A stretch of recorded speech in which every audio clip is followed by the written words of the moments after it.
Welcome to this segment of WhatWouldYouAsk.com. That's WWUASK.com. And we're the first user-generated self-help site. People helping people ask and answer life's questions. And with me this afternoon, I have Dr. Richard Hasselbeck, and I'm Dr. Tony Perez.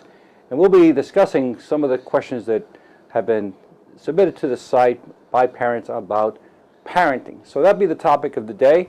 And I'll have Richard begin by sharing with us one of the questions on the site that we found you might be of interest. One of the very interesting questions that we got is from a 48-year-old woman, a mother, who is asking us how we can, or how she can, use social networking sites in the parenting process. Social networking. Richard, how far has parenting gone? Social networking. Well, perhaps maybe too far. We'll see with this question. Wow. The question is, when I returned from being out of town, I found evidence that my 18-year-old daughter had had a party. Oh, wait, Rich, I just have to interrupt you here. How many of us, as parents, have had the same problem? We at home, and guess what? Our kids have had a party. I remember my kids sharing with me, this is when they became adults, that they even danced on our dining room table. But go ahead, Rich. I'm sorry to interrupt you. Well, and maybe you too would wish that you had Facebook back then. She asks, should I have posted a picture of the alcohol and weed on Facebook? Now, she goes on to explain that when she got home, she found that somebody had slept in her bed, that they'd left a half-full beer on her nightstand, that in her daughter's room she found grain alcohol, a large can of lemonade malt liquor, and that the downstairs of the house was more of the same with baggies of marijuana and alcohol strewn about. That must have been some party.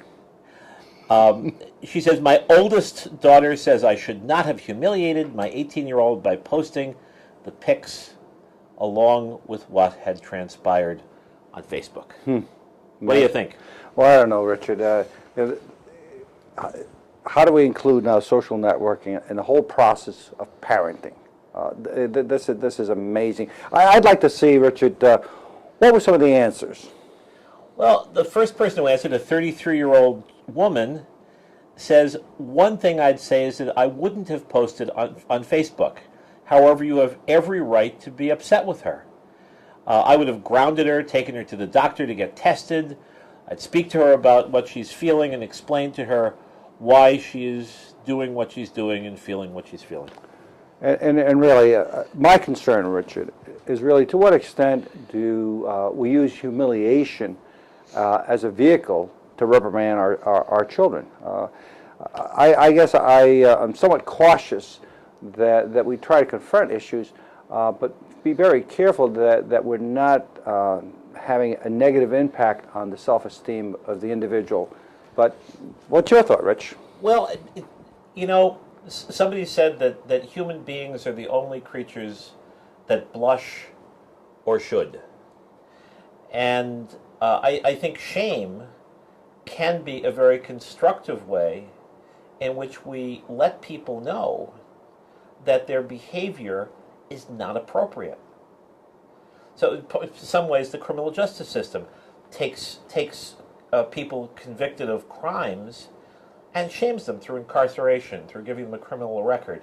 Some cultures will shame folks who have gone beyond the cultural norms by putting them in a circle and communicating their displeasure.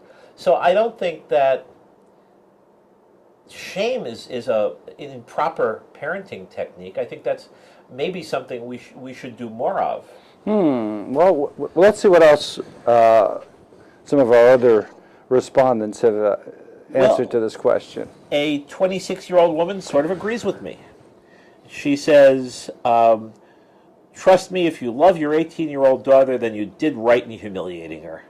She doesn't have control over her actions, from what I can tell from your story. I'd ground her. I'd forbid her to see her boyfriend. I'd take her to the doctor so that she could get HIV tested. It's pretty tough love here. Whoa, Rich. That's really going to one extreme, don't you think? I do. I mean, I think this is... That's more than shaming when you start taking... It's taking out the blunderbuss and shooting. You know, one of the things as I listen to both of these answers, I hear shaming and humiliation Right. isn't necessarily a bad thing.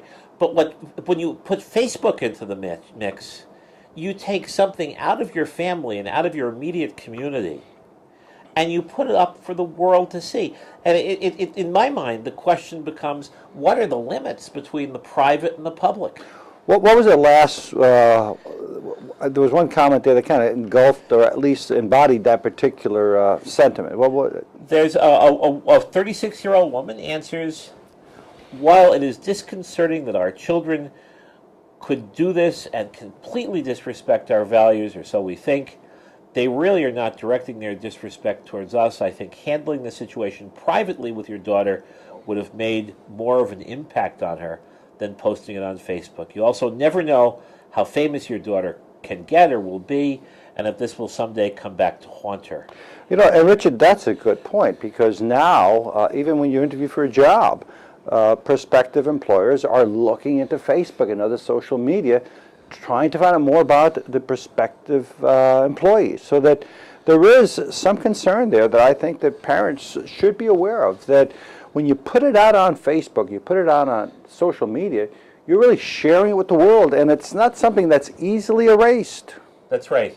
No, I think that, you know, as I listen to all of these answers, as I listen to your comments, I think that clearly communicating that this girl has stepped over a line is very important. The mother should take her and use shame, but use it privately. You've disappointed me. You've disappointed your father. You've disappointed your siblings. You should be ashamed of yourself. Okay, now this is where we'll agree, Richard, because now we're talking about, on a personal level, sharing a parent, sharing their concern with their child about how it's affected their relationship. And there I would tend to agree with you more than the aspect of shaming as it was done in medieval times of... Well, yeah, I think the other piece to it, Right. and it's a very important piece, is that the shaming has to be done in the overarching context of love. Richard, and love is so important. Absolutely. And parents, we do so much for our children because we love them. But we have to be also careful that we're not enabling them and not allowing them to grow and become adults.